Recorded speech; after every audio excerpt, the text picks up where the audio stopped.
Hi hello ನಮಸ್ಕಾರ. ನಾನು ಪೃಥ್ವಿ ಮಹೇಶ್ ಮಾತಾಡ್ತಾ ಇರೋದು. ನಾನು ಇವತ್ತೊಂದು ಸೂಪರಾಗಿರೋ ಮೂಲಂಗಿ ಸೊಪ್ಪಿಂದ ಒಂದು ಸೂಪರ್ ಟೇಸ್ಟಿಯಾಗಿರೋದು ಪಲ್ಯ ಮಾಡ್ತಾಯಿದ್ದೀನಿ. ಅದಕ್ಕೆ ಬೇಕಾಗಿರೋ ಇಂಗ್ರೀಡಿಯೆಂಟ್ಸ್ ಇದು. ಫಸ್ಟ್ ಮೂಲಂಗಿನ ಸೊಪ್ಪನ್ನ ಕಟ್ ಮಾಡ್ಕೊತೀನಿ. ನುಣ್ಣಗೆ ಹಚ್ಕೊಂಡು ನೀಟಾಗಿ ಹಚ್ಕೋತಾ ಇದ್ದೀನಿ. ತುಂಬಾ ಚೆನ್ನಾಗಿರುತ್ತೆ ಫ್ರೆಂಡ್ಸ್, ಒಂದ್ಸರಿ ಟ್ರೈ ಮಾಡಿರಿ ಎಲ್ಲರೂ. ಆಮೇಲೆ ಈರುಳ್ಳಿ ಮತ್ತು ಟೊಮೊಟೊ, ಕೊತ್ತಂಬರಿ ಸೊಪ್ಪು ಸ್ವಲ್ಪ ಕಟ್ ಮಾಡಿಕೊಂಡು ಸೊಪ್ಪು ಚೆನ್ನಾಗಿ ತೊಳ್ಕೊಂಡು ಕಟ್ ಮಾಡ್ಕೊಂಡಿದ್ದೀನಿ.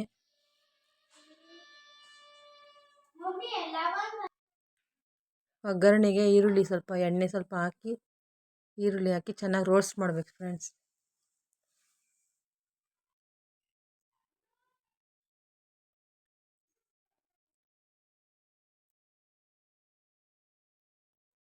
ನಮಗಂತೂ ತುಂಬಾ ಇಷ್ಟ ಈ ಪಲ್ಯ ಅಂದರೆ. ಇದಕ್ಕೆ ಮೊಟ್ಟೆ ಆ್ಯಡ್ ಮಾಡಿದರೂ ತುಂಬ ಚೆನ್ನಾಗಿರುತ್ತೆ. ಇವತ್ತು ಶನಿವಾರ ಅಲ್ವಾ, ಅದಕ್ಕೆ ನಾನು ಇವತ್ತು ಮೊಟ್ಟೆ ಆ್ಯಡ್ ಮಾಡಿಲ್ಲ. ಬರೀ ಸೊಪ್ಪು ಹಾಕಿ ಒಗ್ಗರಣೆ ಮಾಡಿ ಫ್ರೈ ಮಾಡ್ತಾಯಿದ್ದೀನಿ.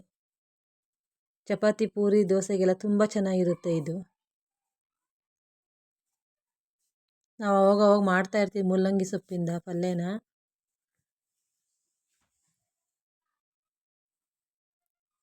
ನೆಕ್ಸ್ಟ್ ಟೊಮೊಟೊ ಹಾಕಿ ಚೆನ್ನಾಗಿ ರೋಸ್ಟ್ ಮಾಡಬೇಕು.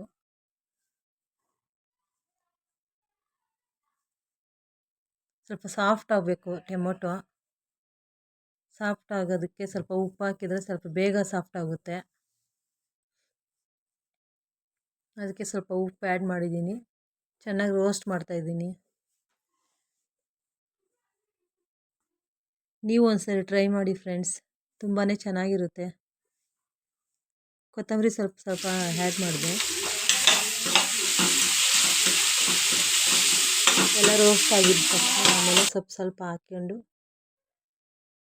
ಚೆನ್ನಾಗಿ ರೋಸ್ಟ್ ಮಾಡಬೇಕು ಫ್ರೆಂಡ್ಸ್. ಒಂದು ಅರ್ಧ ಗ್ಲಾಸ್ ನೀರು ಹಾಕ್ಬೇಕು ಅಷ್ಟೇನು ಇದಕ್ಕೆ. ಇದರಲ್ಲೇ ನೀರಿರುತ್ತೆ, ಜಾಸ್ತಿ ನೀರು ಹಾಕೋಷ್ಟೇನಿಲ್ಲ.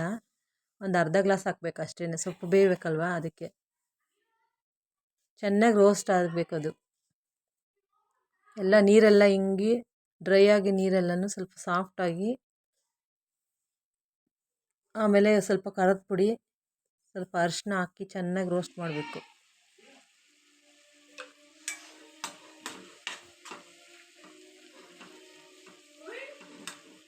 ಚೆನ್ನಾಗಿ ರೋಸ್ಟ್ ಆಗುತ್ತೆ.